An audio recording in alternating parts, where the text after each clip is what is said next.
canceled at least 365 of them. The result is over $800 million rescinded from groups nationwide. And then it made me mad, like, why should we even apply and pursue anything from the government?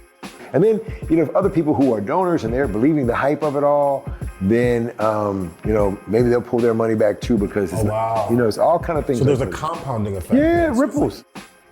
Donald Trump spent $20 million sending the National Guard and ICE into communities under the mindset of it'll make it safer. I want to know what groups like this would have done with $20 million as opposed to what Donald Trump did with it. Grocery stores, life skill training. So come on, brother, talk about it. Mental health. When I started here and they said we could talk to a therapist, I jumped on. I ain't care who. You know what I'm saying? I got trauma. You know what I'm saying? Or the energy costs for your grocery store, things like that. Yeah. But instead, it's people like Booney and Pastor Phil quietly working to make up for the resources that the city should be providing. Until there's no murders, it's a lot. One is too many. The Supreme Court permanently blocked Trump's order to use the National Guard in Chicago.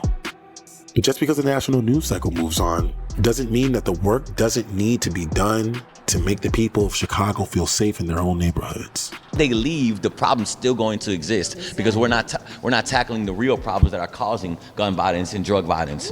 It's poverty, you know what I mean? And disinvestment in Black and brown communities. Bring back what they had before, resources. Open those after-school programs for our children. That's a place that they feel safe. From my conversations, I've learned that distilling the state of Chicago's crime into a headline and how locals feel about it is nearly impossible. There are people who feel safe. There are people who feel scared to leave their homes.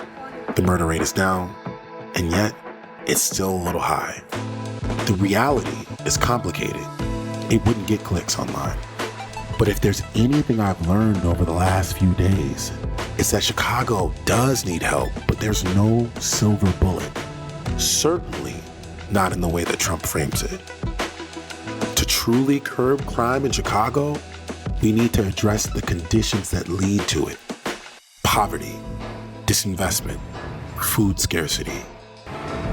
It's going to take sustained engagement with communities that are committed to paving a new path forward, with people who aren't in it for the headlines. We don't just come like the National Guard and then just leave. We here, you know what I mean? We here till the last shot fired in this motherfucker. That's how long we gonna be.